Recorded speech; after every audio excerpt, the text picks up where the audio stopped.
Boa noite, Ponte. Que bom que você veio. Que bom que você está aqui na casa do Senhor. Que a paz de Jesus seja sobre sua casa, sobre seu coração nessa noite. Quem está feliz disso? Estou feliz. Estou feliz. Amém. Se você não disse, está tudo bem também. Faz parte da vida. Amém? Hoje é o segundo episódio dessa série que no domingo passado tinha um nome e hoje mudou. Hoje nós vamos celebrar esse tempo chamado Salmos de Páscoa.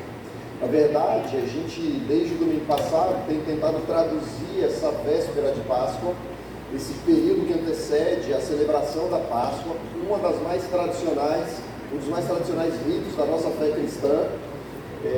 Nós buscamos esse ano tentar traduzir essa Páscoa numa perspectiva onde ela está fundamentada na palavra de Deus. Na verdade, é a palavra que cita a palavra. Nós temos vivido um ano onde a busca pelo entendimento do propósito através do legado se torna, ou precisa se tornar em nós como igreja, ou como filhos de Deus, como cristãos da nossa geração, algo que transcende a nossa humanidade. Nós temos nos esforçado desde o começo do ano a entender nossos movimentos intencionais de fé numa perspectiva de deixar marcos.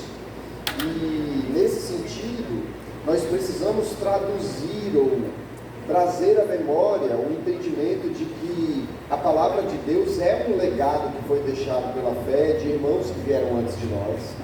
E nesse sentido, é algo pelo qual nós devemos não apenas crer que pela palavra de Deus temos uma consciência da vontade de Deus para nós nos dias de hoje, mas também viver a partir dela. Então, naquilo que é um dos marcos mais importantes do nosso calendário da fé cristã, nós queremos trazer o fundamento dessa Páscoa para a nossa vida cotidiana através das citações de Cristo Jesus, que é a palavra. O texto de João diz que o Verbo estava com Deus e era Deus, e o Verbo se fez carne e habitou entre nós. Então, a palavra de Deus se manifestou através de Cristo Jesus. Em determinados momentos da caminhada de Jesus, ele acaba expressando algumas citações dos textos que eram a palavra de Deus naquele tempo, que hoje os judeus chamam de Torá. É o texto fundamental da fé do povo judeu e que se tornou também base fundamental da nossa fé cristã. E nesse sentido, desde o domingo passado, a gente tem tentado fazer com que essa Páscoa seja apresentada na perspectiva de elementos ou de citações que Jesus, sendo essa palavra, usa como citação para justificar, fundamentar e motivar algumas das suas decisões e das suas atitudes. No domingo passado, a gente apresentou o texto de Isaías, que Jesus, na verdade, quando vai visitar a sinagoga em Nazaré, ele lê intencionalmente o texto de Isaías, que fala que o Espírito do Senhor está sobre mim e que me ungiu para proclamar boas novas aos pobres de coração e proclamar liberdade aos cativos, chamando o ano aceitável do Senhor para aqueles que são necessitados. E aí, quando ele fecha o capítulo de Isaías, ele diz que aqueles que ouviram ele ler aquele texto estavam agora testemunhando aquilo que foi a profecia de Isaías, profetizada 750 anos antes de Jesus, e de fato se cumprindo. Isso cria um problema para ele, mas na verdade ele estava se apresentando, dizendo: eu sou Cristo. Esse texto que é dito em Isaías também tem a associação ao texto de Salmo 147, verso 3, onde o salmista diz: só ele cura os de coração quebrantado e cuida das suas feridas. Hoje eu queria que você abrisse sua Bíblia em João, no capítulo 15, a partir do verso 18. João, capítulo 15, verso 18, nós vamos ler um texto de Jesus conversando com os seus discípulos, e é um texto que também cita o texto, ele também fundamenta aquilo que ele está argumentando em um salmo, por isso Salmos de Páscoa inteiro. E aí, nesse sentido, a gente quer realmente trazer a Páscoa como calendário de fé e celebração para a nossa vida dos dias de hoje, usando Cristo, seu contexto, sua história e aquilo que ele também citou pela palavra de Deus como propósito. João capítulo 15, a partir do verso 18, diz assim: se o mundo os odeia, tenham em mente que antes odiou a mim. Se vocês pertencessem ao mundo, ele os amaria como se fossem dele. No entanto, vocês não são do mundo, mas eu os escolhi dentre o mundo. Por isso, o mundo os odeia. Lembrem-se das palavras que eu disse: nenhum escravo é maior do que o seu senhor. Se me perseguiram, também perseguirão vocês. Se obedeceram à minha palavra, também obedecerão à de vocês. Tratarão assim vocês por causa do meu nome, pois não conhecem aquele que me enviou. Se eu não tivesse vindo e falado a eles, não seriam culpados de pecado. Agora, contudo, eles não têm desculpa para o seu pecado. Aquele que me odeia, odeia também o meu Pai. Se eu não tivesse realizado no meio deles obras que ninguém mais fez, não seriam culpados de pecado. Agora, porém, eles as viram e odiaram, tanto a mim quanto ao meu Pai.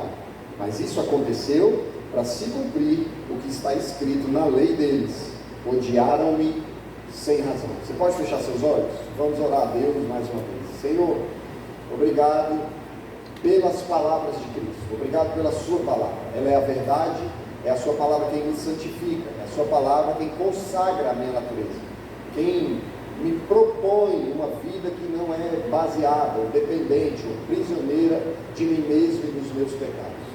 Ilumina o meu entendimento, o nosso entendimento nessa noite, revela pela sua palavra a sua vontade para nós, traz paz ao nosso coração e confronta a nossa fé nos dias de hoje a partir da sua palavra.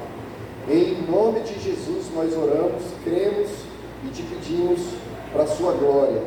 Quem crê comigo diz amém. Esse texto que nós lemos em João, no capítulo 15, ele na verdade faz parte da construção de uma condição de texto que a partir do capítulo 12 do livro de João começa a acontecer. João vai falando da palavra lá no começo, que se manifesta, se faz carne, e aí começa um movimento de Jesus Cristo, seus milagres, seus ministérios, e do capítulo 12 em diante, João começa a construir uma narrativa que na verdade é o da despedida de Jesus. A Páscoa está próxima, e a partir do capítulo 12, algumas coisas vão acontecendo que vão trazendo esse contexto de fechamento do ministério de Jesus. Então, algumas dessas coisas, por exemplo, no capítulo 12, Jesus é ungido. E ele é ungido em que sentido? Ele está reunido em casa com os seus discípulos, uma mulher vem com um perfume muito caro, quebra o vaso desse perfume e derrama esse perfume aos pés de Jesus e começa a lavar, secar os pés de Jesus com seus próprios cabelos. E aí, alguns evangélicos, muito crentes, muito evangélicos da mesa, começaram a questionar por que ela tinha feito isso, porque o perfume era muito caro. E como eles eram muito evangélicos, muito de coração bom, eles ficaram dizendo assim: tanta gente que não podia ter abençoado com esse perfume, se a gente vendesse, tudo crente. E aí, Jesus deixa muito claro que aquilo que ela estava fazendo, na verdade, tinha sido motivado pelo Espírito de Deus, porque ela, na verdade, estava ungindo o seu corpo, preparando o seu corpo para o sepultamento. Então, Jesus, inclusive, deixa claro que por causa da fé daquela mulher, todos aqueles que se tornaram participantes do legado da palavra de Deus, agora estavam obrigados a testemunhar da vida daquela mulher, que Jesus falou: nos 4 cantos, aonde isso aqui for contado, e essa história for contada, essa mulher será celebrada por aquilo que ela fez, pela fé que ela teve. Então, Jesus é ungido lá no começo do capítulo 12, depois ele tem a entrada triunfal. Um pouquinho antes, alguns dias antes, ele tinha ressuscitado Lázaro. E aí, estava bombando, estava no hype. Hoje de manhã eu falei que ele tinha um Instagram verificado, aquele azulzinho que tem no check.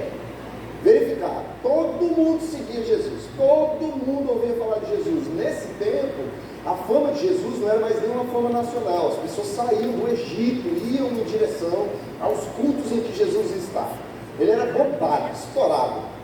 Estava assim, todo mundo queria ser amigo de Jesus. Então, quando Jesus entra em Jerusalém, e ele entra para a celebração da Páscoa, ele entra e ele recebe de forma triunfal, ele é recebido de forma triunfal pelo povo de Jerusalém.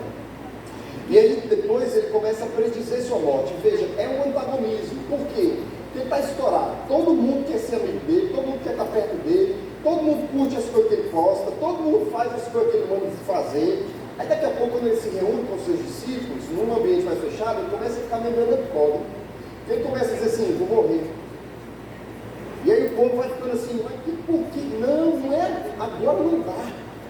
Agora é hora de trabalhar, agora é hora de produzir, você está estourado, todo mundo te conhece, operou um bocado de maravilha aí. A hora de tomar o poder é agora. Eles, não, eu não vim para ter poder não. Na verdade eu me esvaziei de poder e agora eu vou morrer. E aí depois de predizer sua morte, ele lava os pés dos discípulos. E no tempo que lava os pés dos discípulos, ele prediz sua traição, ele também prediz a negação de Pedro. Por quê? Porque ele começa nessa melancolia, começa a dizer assim, eu vou morrer, e eu também vou ser traído por um de vocês. E outra coisa, esse aí que está dizendo que vai para cima de quem for em meu nome, é o primeiro que vai me trair. Antes de amanhecer, 3 vezes estava me traindo. Eu estou dizendo a você. E aí vai ficando um negócio meio estranho. Depois ele traz palavras de conforto aos discípulos, e do capítulo 14 ao 17, ele começa a trazer nessas últimas palavras, algumas palavras que na verdade são de esperança. Então, do 12 em diante, começa o fechamento do ministério de Jesus. No capítulo 14, ele começa a fazer algumas palavras de esperança, algumas últimas orientações. A primeira delas, eu quero trazer todas as que ele fala, do 14 ao 17, porque isso que nós lemos, ele me parece muito antagônico. Ele está na sua despedida, e na sua despedida ele começa assim, não perturbe o seu coração não. Eu disse que eu vou morrer, mas não fica melancólico não. Não se perturbe. Creia em Deus. Creia também em mim. Deixa eu dizer um negócio para vocês, eu vou morrer, mas eu vou para um lugar, mas eu estou indo para esse lugar para preparar um lugar para vocês. E se não tiver, se não coubessem todos vocês no lugar para onde eu vou, eu não diria. Aí os discípulos começaram assim, ao invés de ficar triste, começaram a ficar, não se perturbe não, creia em ter fé. Isso é uma palavra de esperança. Quando você vai se despedir, está no fechamento do seu ministério, você vai passar o bastão, as pessoas vão dar continuidade àquilo que você está fazendo, seu legado vai perdurar de geração em geração, mas você está indo embora, todo mundo está acostumado a conviver com você. Aí vem uma palavra boa, peraí, estou indo embora, mas não se perturbe, tenha fé, creia em Deus, eu sou o caminho. Vocês não vão dar perdidos. Eu estou indo embora, mas vocês não vão ficar perdidos. Eu sou o caminho. Eu sou verdade e vida. Então, vocês não vão ser enganados. Vocês não vão dar perdidos. Vocês não vão subsistir. Vocês vão viver plenitude de vida. A glória a Deus. Isso é tudo bênção. Isso é uma glória. Ele diz também, eu vou pedir ao Pai e Ele vai enviar o Consolador. Então, até nas circunstâncias mais difíceis, nos maiores desafios, vocês serão consolados. Ele diz, eu sou a videira verdadeira. Em todo empenho, em todo esforço que vocês se propuserem a fazer, façam como quem está conectado com Deus. Façam como quem está conectado comigo. Não deixem de andar segundo aquilo que eu ensinei vocês. Eu estou indo embora, mas as minhas palavras vão continuar. Frutifiquem nessa palavra, vivam nela, não perturbem o seu coração. Eu estou indo embora, mas é para o bem de vocês, porque se eu não for embora, o Consolador e o Conselheiro não poderá vir. Então eu estou indo embora para ele poder acompanhar vocês naquilo que Deus ainda vai fazer através de vocês. Vocês vão fazer coisas ainda maiores. Os discípulos já estão assim, vai embora logo.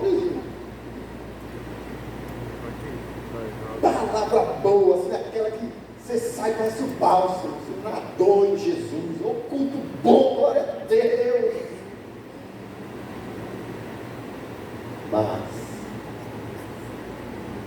no meio desse balaio de virtudes, tem uma orientação que parece antagonizar. Diz assim, vocês vão ter isso tudo, mas tem uma coisa que eu vou dizer para vocês terem paz. O mundo vai odiar vocês. Deixa eu dizer uma coisa. Nós, como seres humanos, temos um instinto natural de querer ser agradável. Todos nós, como seres humanos, de uma forma ou de outra, sempre ansiamos em ser amados. E não há, humanamente falando, nada de errado nisso. Porque às vezes a gente até meio que se culpa de dizer: eu só queria um afago, eu só queria que uma pessoa curtisse minhas postagens. Eu só queria que alguém me desse um bom dia, que não fosse um dia todo atravessado só de corda. Esse povo é muito mal educado. A pessoa não dá nem um bom dia. Tudo que eu queria na minha vida, não tem problema nenhum. O problema está no fato de que essa humanidade que anseia por se sentir constantemente amado, ela muitas vezes se permite a negociação daquilo que são valores, que são maiores do que nós mesmos. Então, em nome de nós nos sentirmos amados, muitas vezes nós nos permitimos, por esse amor, por esse afago, por essa percepção de cuidado e carinho e acolhimento constante, nós acabamos nos deixando levar por aquilo que de fato é uma natureza maior do que nós mesmos, mas pela qual nós decidimos viver. Você me acompanha? Então Jesus está dizendo assim: no balaio de todas as coisas boas que eu e a natureza que eu estou trazendo para vocês e para a vida de vocês, vocês vão poder usufruir, tem uma que é antagônica à natureza humana, do seu desejo constante de se sentir amado por todo mundo. Porque em nome de vocês usufruírem de tudo aquilo que eu tenho a oferecer para vocês, o mundo odiará vocês. E às vezes a gente entra em crise, porque a gente fica querendo agradar o mundo para que o mundo não nos odeie. Mas isso não é uma questão de empenho, porque se fosse, então seria de forma contraditória empenho nosso a salvação. Você concorda comigo? Então, se a salvação não fosse pela graça, mas pelo mérito do meu esforço, então talvez sobrasse resquício para que eu ser agradado pelo mundo também fosse. E nesse sentido, tudo aquilo que eu tenho para fazer em nome de agradar o mundo me devolveria em gratidão e em uma vida de paz. Paulo é aquele que nos ensina dizendo assim: no que depender de você, tenha paz com todo mundo, mas tem coisa que não depende de nós. Aí às vezes a gente está negociando o que não depende de nós, em nome de uma pacificação que é antagônica, que confronta uma natureza. Deixa eu te dizer, não perturbe o seu coração. Tenha fé. Na casa do Pai tem muitas moradas. E o lugar para onde Cristo foi, cabe a nós tudo. E se não fosse assim, ele tinha avisado antes. Ele não deixou você sozinho. Ele é o caminho. Ele é a verdade. Ele é vida. Ninguém chega na casa do Pai dele se não for através dele. E ele não nos deixou só.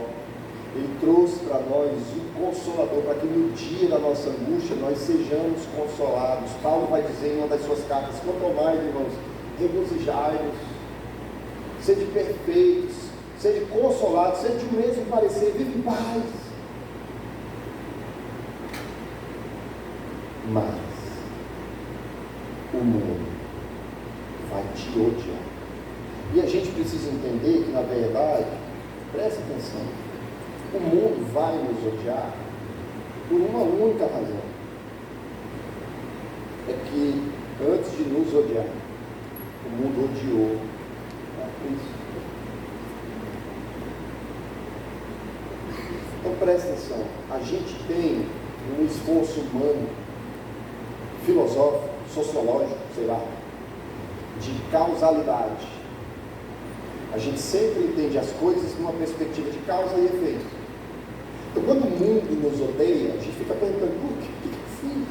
O que aconteceu para que tudo fosse contra mim? E às vezes que a gente acredita assim, fielmente, né? Mas hoje o mundo decidiu. Só acorda atravessada. Aí café da manhã queima a torrada. Aí só sai, quebra o salto. Aí quando desce, aí não leva o guarda-chuva, dá um sol, sai uma toró. Aí passa o ônibus, molha a gente. E são 8 horas da manhã ainda. Aí automaticamente a causalidade da vida nos pergunta: foi o que eu fiz contra o universo? Sei lá, você nasceu em Cristo. Isso basta para tudo te odiar. Amém, irmão? Palavra boa, né? Está se sentindo assim um afago no peito? Está se sentindo abraçado pelo Espírito? Né? Não perturbe o seu coração. Vou te dizer uma coisa para você ter paz hoje. O mundo inteiro te odiará. E você não fez nada contra ele. Só nasceu em mim. Mas deixa eu te dizer uma coisa para você ter paz. Não é sobre você, é sobre Cristo. Porque antes de te odiar, o mundo odiou a ele. E como ele disse lá no último versículo, no 25 de 15 de João, ele diz assim: isso aconteceu para se cumprir o que está escrito na lei. Odiaram-me sem razão. Então eu quero que você abra Salmos 35, nós vamos ler um recorte de Salmos, bem rápido, a partir do verso 11, para que você entenda a citação que Jesus está fazendo, para que você entenda o contexto que muitas vezes eu e você, nas nossas buscas por negociar a satisfação com tudo, com todos, a gente acaba se perdendo. Diz assim, verso 11, Salmos 35, verso 11: testemunhas maliciosas enfrentam-me e questionam-me sobre coisas que nada sei. Elas me retribuem o bem com o mal. A minha alma está desolada. Contudo, quando estavam doentes, eu me vesti de pano de saco. Humilhei-me com jejum, mas a minha oração retornava sem resposta. Saí vagueando e pranteando como por um amigo ou por um irmão. Eu me prostrei enlutado, como quem lamenta por sua mãe. Mas quando eu tropecei, eles se reuniram alegres. Sem que eu soubesse, ajuntaram-se para me atacar. Eles me agrediram sem cessar, como ímpios,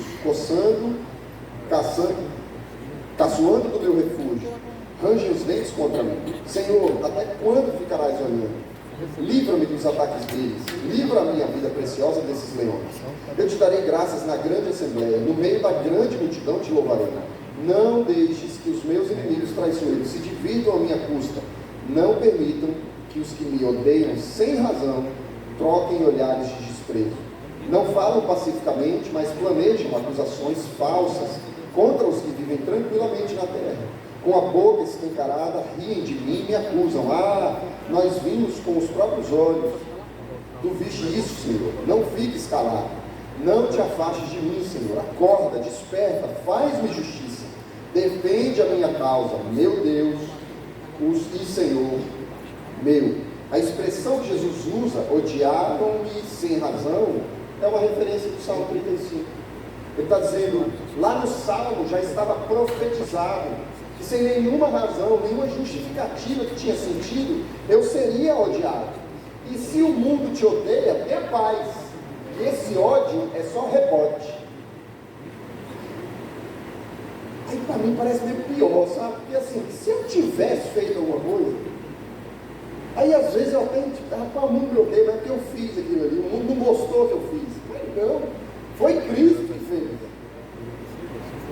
E eu e você precisamos aprender a encontrar paz numa chegada de Páscoa, na convicção de que Cristo é aquele que disse, lembra das minhas palavras, nenhum servo é maior do que o seu Senhor. Vocês são meus servos. E se o mundo me odiou, o mundo também vai odiar você. E preste atenção, se eu e você não nos perguntarmos por quê, às vezes a gente às vezes se envolve na pergunta do porquê e acaba se permitindo fluir nas respostas mais absurdas, que vão tentando nos justificar, para que a gente continue embolado nessa busca constante por uma forma de agradar o mundo e todas as pessoas. Olha para a pessoa que está do seu lado. Dá um sorriso para ela assim, ele demorou hoje.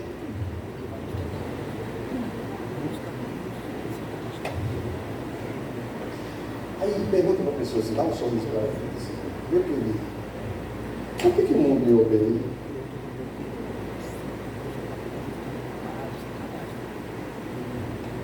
Não te odeio, irmão, você não é desse mundo.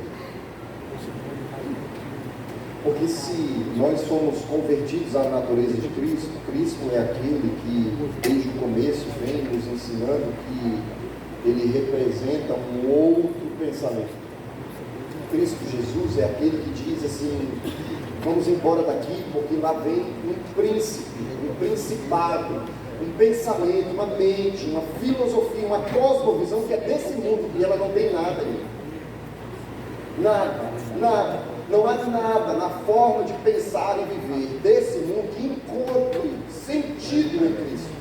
Que Cristo é uma outra natureza. De vez em quando a gente fala que Deus tem uma mente, Deus tem um pensamento a nosso respeito, a respeito dos seus propósitos. Ele revelou isso tudo, a sua mente, em Cristo Jesus. E Cristo Jesus é essa expressão plena de que nós podemos ter acesso, e Paulo vai dizer assim, nós, contudo, temos a mente de Cristo. Então, se nós pensamos com Cristo, automaticamente nós não pensamos como o mundo. Amém? Só que aí está o problema. É que todo dia a gente é incitado a pensar como o mundo, a desejar como o mundo, a ansiar as coisas desse mundo. E se eu e você não pararmos de negociar com o mundo, em nome da nossa paz mundial, nós vamos abandonar a natureza de Cristo e passar a viver segundo as vontades desse mundo. Eu tinha um pastor, eu ainda tenho, porque ele não morreu, que uma vez ele me disse uma coisa que eu quero te ensinar aqui, mas quero te ensinar como quem aprende, não como quem pratica. Foi assim que eu fiz, tá vendo, irmão? Presta atenção, isso aqui vai salvar a sua vida ou destruir ela para sempre. Ele uma vez disse assim, sabe qual é o problema do crente? É que ele não sabe pecar. Porque ele peca pela metade. Ele peca com medo. Porque ele sabe que está pecando, aí ele peca médio. Aí vai para o inferno, meio. Entendeu? Aproveitou metade do pecado, vai para o mesmo canto. Então, irmão, presta atenção, não está gravando. Não pegue o seu telefone agora, que eu vou dizer que eu não falei disso. Está gravando? Então não vou falar. E não quer pegar, pegue valor, pegue assim. Acorde assim, hoje eu vou pegar. Mas pegue com quem vai assim por fundo do fé. Pega assim, hoje eu vou merecer o fé, eu vou chegar lá, os demônios vão me aplaudir, vão dar uma medalha, assim, você merece esse lugar. Pronto, é assim que a gente pega. E eu vou fundamentar isso na palavra. Lá vem o irmão, gravar, né? Paulo vai dizer assim, está sujo, irmão, não usa. Que vai para o inferno. Se tiver um pedacinho sujo, é inferno. Aí é melhor ir para o inferno, logo usado. Então assim, se quer ir para o inferno, vai valendo. Vá com força. Agora, não quer ir para o inferno, para de uma vez por todas de negociar salvação por pecado. Então, estou te ensinando. O problema do crente é que ele não sabe pecar. Aí vai para o inferno pela metade. Não, mas eu não. Sexta-feira à noite, ninguém espera, né, Deus? Mas domingo eu não ia para a igreja? Pronto. Era para ter embalado da sexta para a segunda, direto, valendo, que foi para o inferno. Então, irmão, está sujo, lambuza, agora está limpo. Para de negociar. Ser agradável ao Senhor. Está chegando o tempo, na verdade já chegou o tempo, onde a gente vai ter que separar os meninos dos adultos. Onde a gente vai ter que separar aquilo que é a brincadeira de ser crente e a convicção de aprender a encontrar o privilégio que é padecer pelo ódio que o mundo tem de nós. Deixa eu te dizer uma coisa. Se o mundo não te odeia, tem alguma coisa muito errada com a sua fé.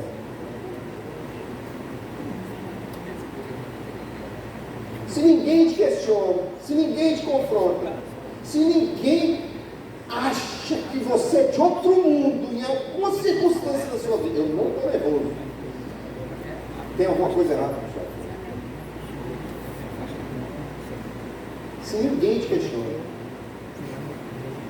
eu já precisei, irmãos, ter que ouvir de irmãos que caminhavam comigo, lado a lado, assim, lado a lado, na fé. Frases como: eu sou crente, eu não sou idiota.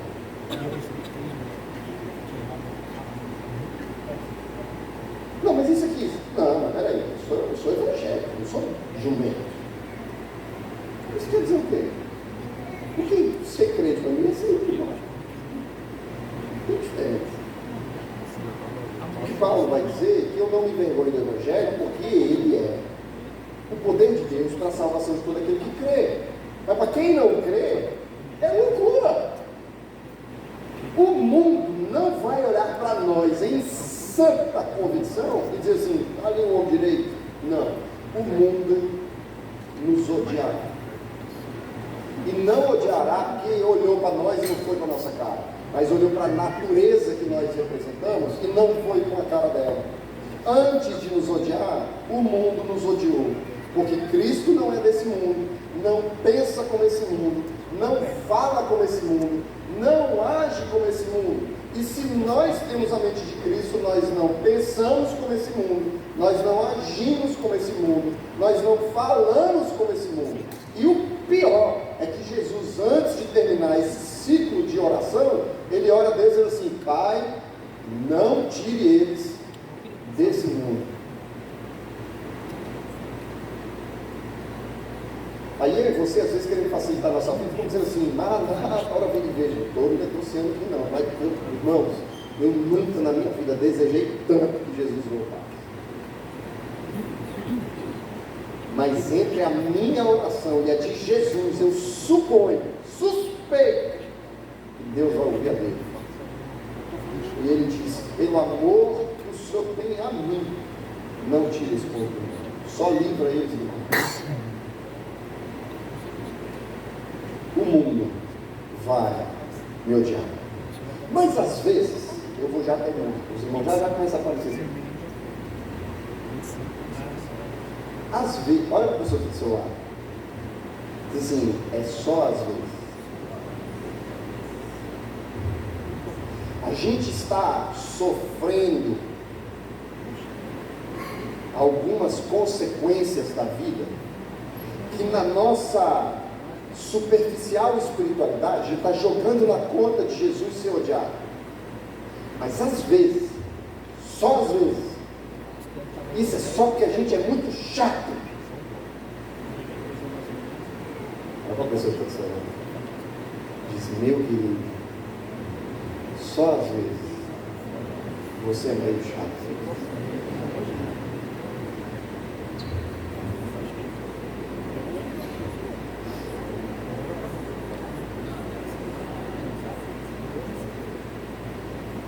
Tem vezes que nós seremos odiados pelo mundo na época de inferno, porque Cristo é de outro mundo. Nós não somos desse mundo, nós somos de Cristo. Cristo é de outro mundo. Ele não pensa como o mundo pensa, logo a gente pensa como ele, não como o mundo. O mundo nos odiará por aquilo que nós somos, por aquilo que nós representamos, por aquilo que nós cremos, por aquilo que nós fazemos. Mas às vezes, esse ódio é só que você é muito chato.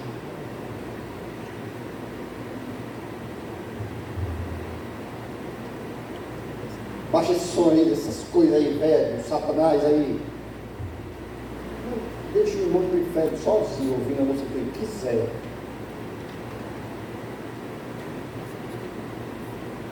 Por que tu não orou 150 vezes hoje? Por que tu não vai para o inferno, Satanás? Não é você, não, viu? Às vezes, a gente é chato.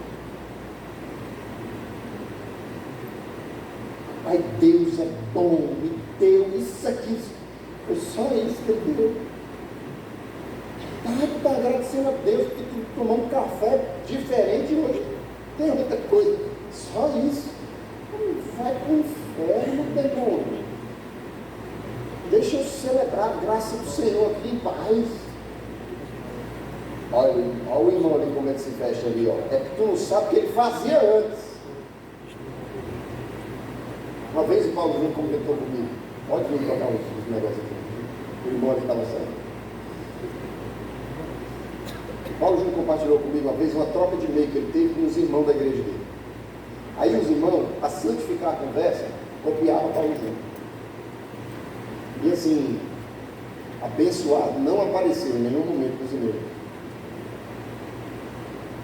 Aí troca de e-mail para lá, para cá. Abençoado querido, eu vou consagrar a sua vida. Só aí você vai interpretando. Aí depois de um e-mail assim, de uma ofensa valendo, aí o ofendido ligou para o Paulo Júnior e falou assim: pastor, o senhor viu o e-mail? Falou, eu li. Como é que pode um absurdo desse ele falar essas palavras para mim? Ele falou assim: se eu fosse você, eu dava graças a Deus. Eu sei de onde esse cara veio. E de onde ele veio, ele matava bem baratinho. Então fique no crédito, ele só ter mandado um e-mail.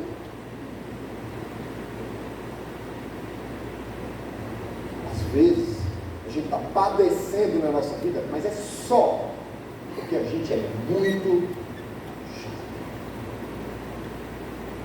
Às vezes, a gente está padecendo porque nós estamos manipulando sinteticamente testemunhos que Deus não quer que a gente conte. Aí deixa eu continuar aqui nesse relacionamento que Deus já disse que não deve, que o pastor já disse que não deve, que minha mãe já mandou eu terminar, mas o perfume dele é maravilhoso. Até um demônio apareceu para servir o Senhor, dizendo assim: ele não presta, mas eu não digo. Aí o menino destrói a sua vida, aí você vai para os pés do Senhor para dizer: isso é testemunho para a glória de Deus. É não, irmão. É que você está produzindo sinteticamente um testemunho que Deus nunca quis que você vivesse. Eu não estou lembrando. O mundo me odeia. Não, você é chato. O mundo não ajuda. Não, é porque Cristo já disse que desse lugar não virá virtude. E você continua insistindo. E no dia que você for preso, porque você faz coisas ilegais no seu trabalho, Deus não terá compromisso com esse testemunho. Só porque na prisão você vai clamar a Ele, dizendo assim: Senhor, o mundo me odeia. Não, é porque quem rouba vai preso. Então não produza sinteticamente, não produza testemunhos plásticos, porque Deus não se importa com eles. Converta seu coração e tome hoje uma decisão: se você vai agradar todo mundo, ou se você vai entender de uma vez por todas, não importa o que você faça para agradar o mundo, você nasceu em Cristo Jesus. Você não vai sair bem, porque você vai ser mais descolado, você vai andar nos ambientes que vale a pena. Não, mas é que Jesus, ele precisa estar alcançando pessoas nesses lugares. Vai nessa, irmão. Tem um irmão muito próximo, meu amigo, meu, disse que por muito tempo teve um ministério chamado Apacentá-las. Aí o ministério dele era ir lá no mundo, aí namorava as meninas, aí pregava o evangelho para elas, levava para a igreja, convertia, aí terminava, aí ia lá no mundo, é o Apacentá-las. Vai nessa. Vai negociando para ver onde vai dar. Porque não há nada desse mundo. E o mundo te odeia. Palavra boa, Você saiu aqui assim, revigorado, cheio de esperança. O mundo, se o mundo te pegar na curva e não tiver um anjo lá te protegendo, é lona.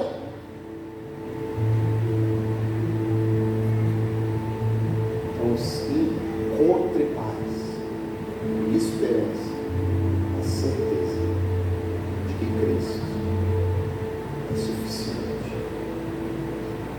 O resto pode me odiar. Não me negocie as minhas convicções.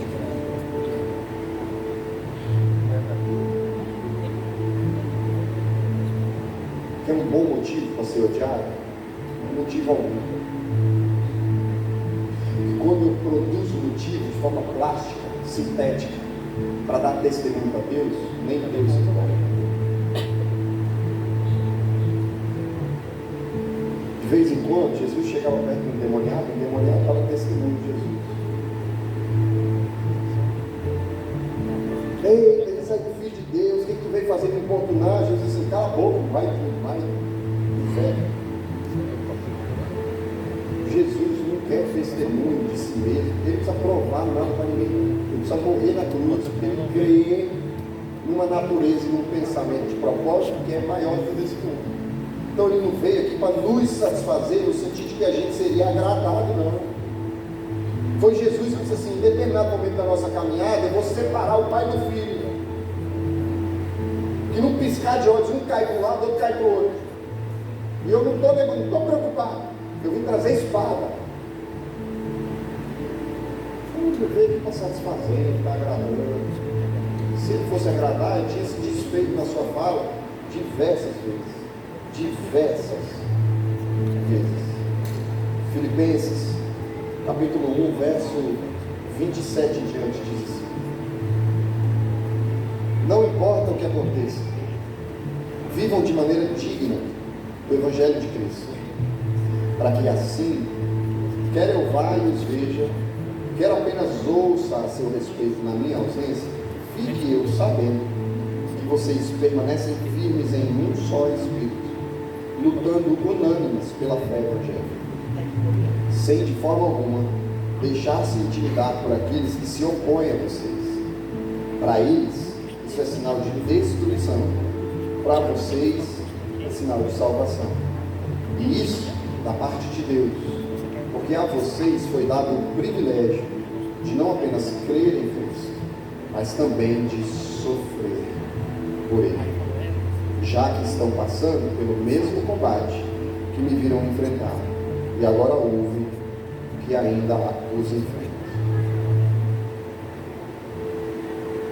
Essas palavras que eu digo a vocês é para que vocês tenham paz. Vocês vão ser odiados. Se você for pelo caminho de tentar satisfazer e agradar todo mundo para poder não ser odiado, você será odiado e não vai nem aproveitar a vida. Então, se a expectativa é aproveitar a vida, você está no lugar errado. Mas se a consciência de propósito transcende aquilo que eu tenho como expectativa, talvez você esteja no lugar certo. Aqui, só de ter entrado, o mundo já te ouviu. Aí a gente precisa decidir o que a gente vai fazer. Paulo vai dizer assim: a minha oração é para que vocês encontrem paz, a convicção de que o privilégio não é só crer, mas é sofrer. O mundo vai te odiar. E só por isso, só por ser de Cristo, Ele vai fazer nada.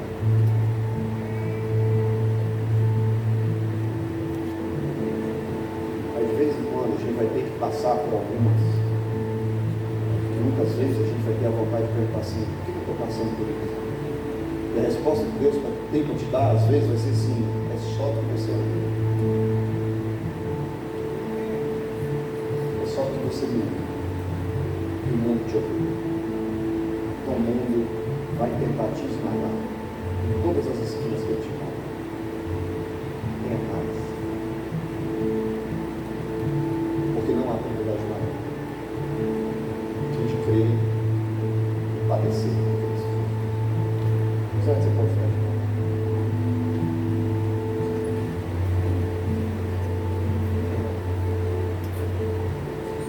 Páscoa estava chegando, quando Jesus, nas suas últimas palavras, começa a conduzir os discípulos ao entendimento das últimas orientações que ele tinha para dar, e numa delas ele diz: tenha paz, o mundo vai te odiar.